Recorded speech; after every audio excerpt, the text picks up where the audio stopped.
Hello everyone, in the last video I started the topic Bhakti Yoga in the Bhagavad Gita. Today we will continue the same topic. Today we will discuss about methods and means of Bhakti. According to Ramanujacharya, as I said in the last video, Ramanujacharya, who was the Visishta Vedanti, it is mandatory for the devotee to have 7 qualities in order to be eligible for devotion, which is called साधन सप्तक। रामानुजाचार्य ने अपनी पुस्तक वेदांत सूत्र में भक्ति के साधनों की चर्चा की है और उसे नाम दिया है साधन सप्तक, क्योंकि उन्होंने 7 चीज़ों को बताया है जो भक्ति के लिए जरूरी है। वो 7 चीज़ें क्या है?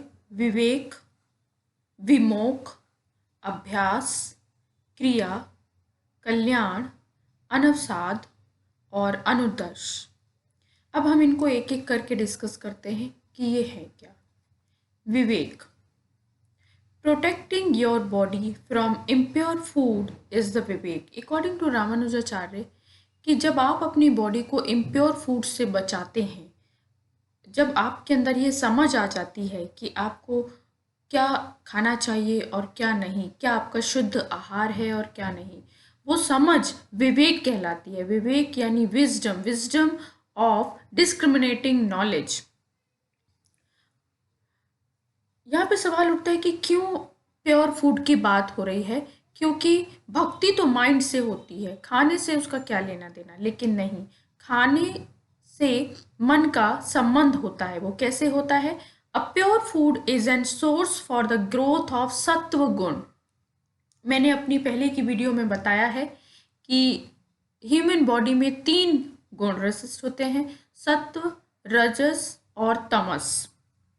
सत्व गुण है that is the source of purity and positivity. तो कहते हैं कि जब कोई शुद्ध आहार खाता है तो उससे सत्व गुण में वृद्धि होती है, उसकी पॉजिटिविटी, स्पिरिचुअलिटी, पीस, इन सब चीज़ों में वृद्धि होती है। So Sattva Gun helps in the purification of the mind of the seeker and devotion is performed only in pure mind. एक भक्ति के लिए, जैसे कि कर्म योग में भी हमने पढ़ा था कि mind purification is very important, क्योंकि जब तक आपका माइंड प्योरीफाई नहीं होगा आप निष्काम भाव से काम नहीं कर सकते, कर्म नहीं कर सकते, आपका ध्यान हमेशा भटकता रहेगा।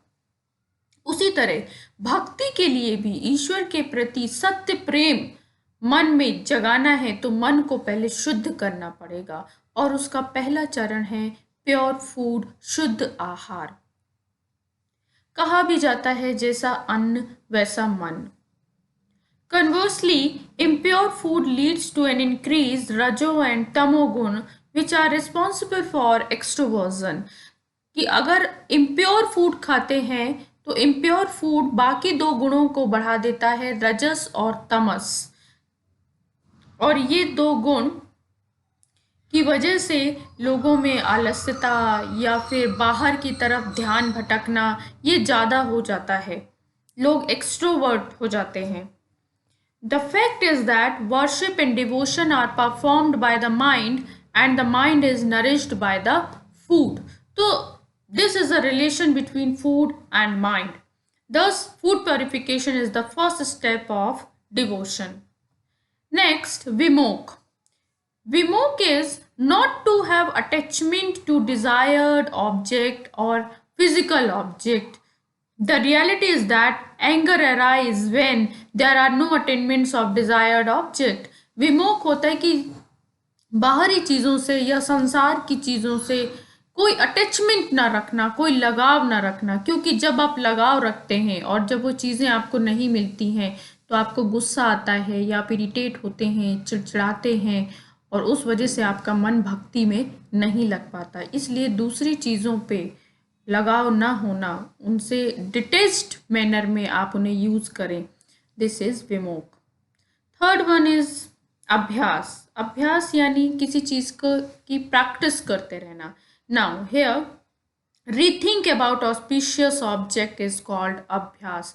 जो शुभ वस्तुएं हैं या जो शुभ संकल्प हैं उनके बारे में बार बार सोचना, इसे अभ्यास कहा जाता है। दिस मीन्स दैट रीथिंक और follow the well being quality of Brahma is अभ्यास। क्योंकि हम भक्ति के कॉन्टेक्स्ट में पढ़ रहे हैं, इसलिए ईश्वर के क्वालिटीज़ को बार बार रिमेम्बर करना, बार बार उसके बारे में सोचना, तो आपकी जो समझ है, आपके जो संदेह हैं वो दूर होंगे। इसलिए अभ्यास जरूरी है। क्रिया, रिचुअल्स ऑफ पंचयज्ञ। पंचयज्ञ शास्त्रों में, वेदों में 5 प्रकार के यज्ञों का वर्णन है। देव यज्ञ, पितृयज्ञ, मनुष्य यज्ञ, भूत यज्ञ और ब्रह्म यज्ञ। इन 5, तो द रिचुअल्स ऑफ पंच यज्ञ आर कॉल्ड क्रिया। इन 5 यज्ञों की जो रिचुअल्स हैं उनको क्रिया कहा जाता है। और रिचुअल्स में क्या आता है? Rituals refer to the duties of varnashrama, sandhyopasana, वेदाध्ययन, charity, chanting, तप। जैसे कि मैंने पहले भी बताया था कि 4 प्रकार के वर्ण बताए गए हैं, ब्राह्मण, क्षत्रिय, वैश्य, शूद्र। उनके अपने अपने कर्तव्य हैं, उन कर्तव्यों को करना। संध्योपासना मीन्स होता है शाम की, संध्या की जो उपासना होती है वह। वेद अध्ययन यानी वेदों का अध्ययन, the study of Vedanta. Charity means दान, चैंटिंग मंत्रों का जाप, तप इत्यादि। ये सारी की सारी प्रक्रियाएं क्रिया के अंतर्गत सम्मिलित हो जाती हैं। Kalyan, kalyan is the related to the welfare of the people. Truth, arjav, kindness, charity, non violence are called kalyan. यानी हर एक चीज को यहाँ पे एक्सप्लेन किया है। Truth, here the word which is beneficial for the human being is said to be truth। कि सत्य वह है जो लोगों की भलाई के लिए कहा जाता है। आर्जव क्या है? The uniformity of mind, speech, action is called arjav. Uniformity of mind, speech and action, यानी आप जो सोच रहे हैं, आप जो विचार कर रहे हैं, वही चीज़ आप बोलें, स्पीच में भी हो, और वही सेम चीज़ आप एक्शन में भी करें। सो मन, वचन, कर्म में एक बद्धता होनी चाहिए। ये नहीं कि आपका विचार कह रहा है कि अभी सो जाते हैं और आप सामने से बोल रहे हैं कि नहीं मेरा पूजा करने का मन कर रहा है, और आप एक्शन ये करते हैं कि आप मूवी देखने चले जाते हैं।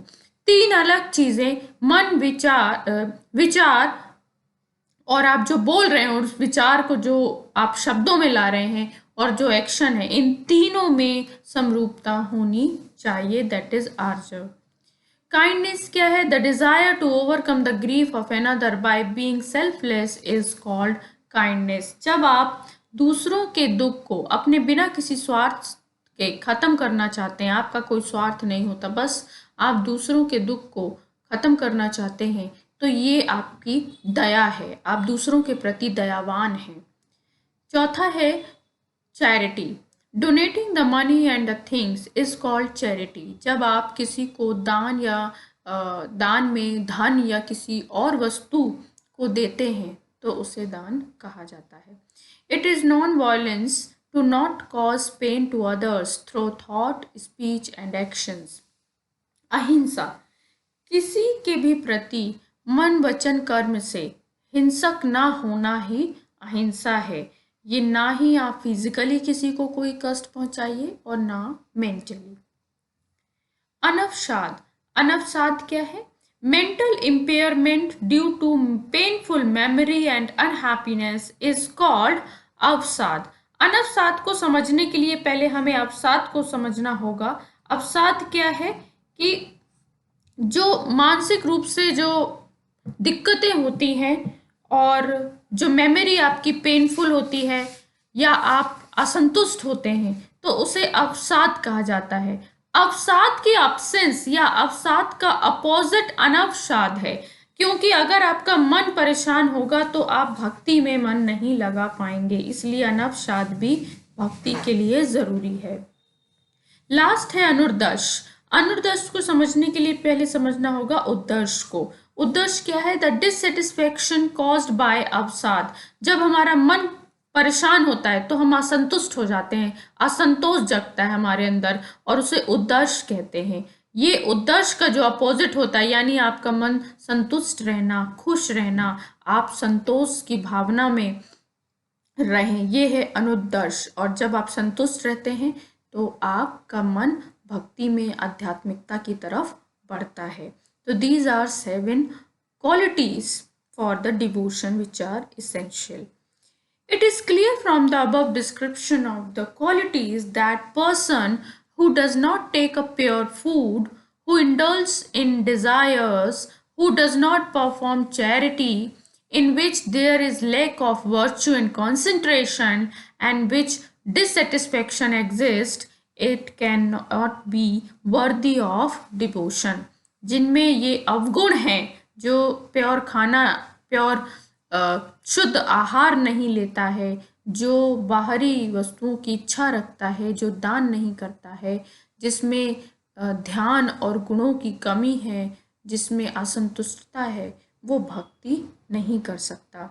सो indirectly bhakti yoga represent the notion of an ideal life and higher behaviour, क्योंकि जब आपके अंदर पॉजिटिव क्वालिटीज़ होंगी तो आप अपने आप, आपका जो कैरेक्टर है, आपका जो बिहेवियर है, वो हाई यानी उच्चतम लेवल को, उच्चतम स्तर को प्राप्त करता है। Now the forms of manifestation of God's love, ईश्वर का जो प्रेम है उसका प्रकटीकरण कैसा होता है? ईश्वर के लिए जो प्रेम है आपका, उसका प्रकटीकरण कैसे होता है? Respect for temples and holy place, आप मंदिर जाते हैं, होली प्लेस जैसे चर्च हो गया, दरगाह हो गई, आप उधर जाते हैं। All religious people have respect for temples and holy place. People worship in temple presenting their love to God, आप अपने प्रेम को प्रकट करते हैं वहाँ पे जाकर। देन रिस्पेक्ट फॉर द धर्म गुरु, धर्म गुरु यहाँ पे इसलिए है जैसे धर्म गुरु की वजह से जो गॉड की नॉलेज है, उनकी काइंडनेस की जो नॉलेज है वो हमें प्राप्त होती है।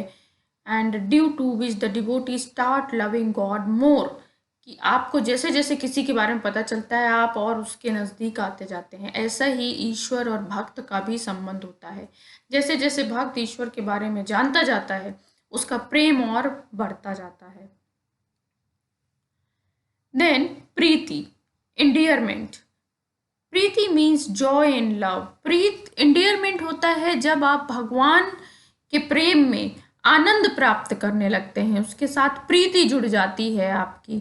सो momentary happiness is not important for a devotee, the joy he attains in God is a symbol of his love. जो ईश्वर के प्रेम में वो जो आनंद प्राप्त करता है वही उसके लिए सब कुछ है, and that is a direct connection with God.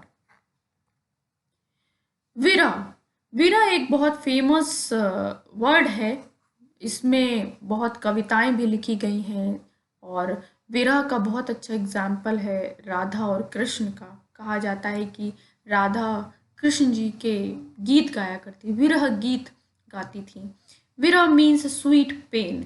Sweet pain क्यों? क्योंकि ये एक पेन है जो प्यार को दिखाता है कि आप किसी से कितना प्रेम करते हैं, उसका दूर जाना आपसे सहन नहीं हो रहा है, इसलिए आप विरह यानी आप तड़प रहे हैं, आपको कष्ट हो रहा है। विरह is indicative of the pain of getting away from a loved one. When the devotee is unable to attain God, he experiences the pain of this viraha. In the state of viraha, the devotee is disturbed by the presence of other things. He just wants the presence of his Lord. कि जब कोई विरह में तड़प रहा होता है तो उसे किसी और चीज़ से खुशी नहीं मिलती, किसी का भी आना या किसी भी वस्तु से उसका कोई लगाव नहीं होता। A well-known example of viraha is given in Hinduism of Radha, who was deeply pious in love with Sri Krishna, and in his absence she experienced the viraha. तद्यता, तद्यता यानी हिजनेस, ये क्या है? The concept of tadiyata is very important. This position is indicative of the movement then devotee becomes complete. ये वो स्थिति है, वो state है जहाँ डिवोटी परफेक्शन को अचीव कर लेता है। When he achieve God and rejoice for ever, वो गॉड को अचीव कर लेता है और हमेशा के लिए वो आनंद की स्थिति में चला जाता है all the goals of his life are fulfilled. When a devotee forgets himself and becomes absorbed in God, this state is called, जहाँ डिवोटी अपने आप को भूल जाता है, भक्त अपने आप को, अपने अस्तित्व को भूलकर पूरी तरह ईश्वर में लीन हो जाता है, वह स्थिति तद्यता कहलाती है. Devotee generates identification with the God. ईश्वर और भक्त का एक संबंध, एक तदात्म्यता का संबंध बन जाता है. This is the state where the devotee thinks that everything belongs to God and I love God, so I will love other things related to God. Everything is the manifestation of God. वो हर चीज ईश्वर के ही manifestation के form में देखता है. वो देखता है कि हर जगह ईश्वर है और वो खुद को भी ईश्वर का ही एक अंग मानता है. Thus the heart of a devotee becomes the eternal source of love. The devotee does not make any distinction. He sees the form of God everywhere. In the context of bhakti, there is a thought of prapatti अथवा समर्पण. ये बहुत important है क्योंकि भक्ति का जो चरम स्तर है वो या अंतिम स्तर है वो है प्रपत्ति अथवा समर्पण. The best form of bhakti is prapatti, which means शरणागति. उसके बाद आपको कुछ भी नहीं चाहिए होता. शरणागति के लिए ही इसको मोक्ष के रूप में भी जाना जाता है. Surrendering to all desires and taking refuge of God is samarpan और सरेंडर, कि अपने आप को पूरी तरह ईश्वर को समर्पित कर देना, ये प्रपत्ति है. इसकी 3 फॉर्म बताई गई हैं. राममूर्ति शर्मा की एक बुक है भारतीय दर्शन की चिंतन धारा, उसमें उन्होंने प्रपत्ति के 3 प्रकार बताए हैं, समर्पण के 3 प्रकार बताए हैं. वो क्या है? फल समर्पण, भार समर्पण, स्वरूप समर्पण. फल समर्पण क्या है? फल समर्पण, under this the devotee renounce the desire for fruit. आप जो एक्शंस करते हैं इस समर्पण में आपके एक्शन का जो फ्रूट है वो ईश्वर को समर्पित कर दिया जाता है. He surrender all the deeds to God and in returns he does not seem to desire any pleasure. वो अपने सारे फ्रूट ईश्वर को समर्पित कर देता है और बदले में कोई भी इच्छा नहीं करता. भार समर्पण. In this state of surrender, the devotee entrusts the responsibility of protecting himself to God.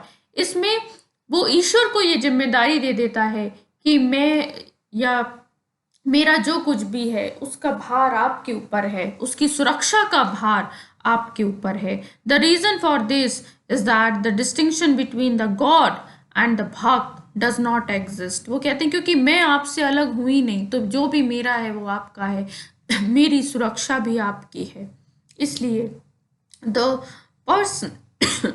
Person और द भक्त became light. वो हल्का हो जाता है, सारा बोझ अपने ईश्वर को दे देता है, अपनी सारी जिम्मेदारियां या अपनी जो भी परेशानियां हैं वो सब ईश्वर को देके, अपनी सुरक्षा का दायित्व ईश्वर को देके सारी जिम्मेदारियों से फ्री हो जाता है. और अंतिम है स्वरूप समर्पण. स्वरूप समर्पण होता है जहाँ पे भक्त अपना स्वरूप यानी उसका जो अस्तित्व है वो भी ईश्वर को समर्पित कर देता है. This is the highest state of surrender in which the devotee completely renounce his form.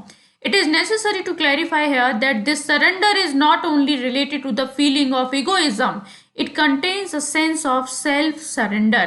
ऐसा नहीं है कि सिर्फ जो इगोइज्म है, जो उसका शरीर से संबंधित है, आप सिर्फ वो ही समर्पण कर रहे हैं, जबकि आत्मसमर्पण वर्ड की अपनी आत्मा तक ईश्वर को समर्पित कर दी है.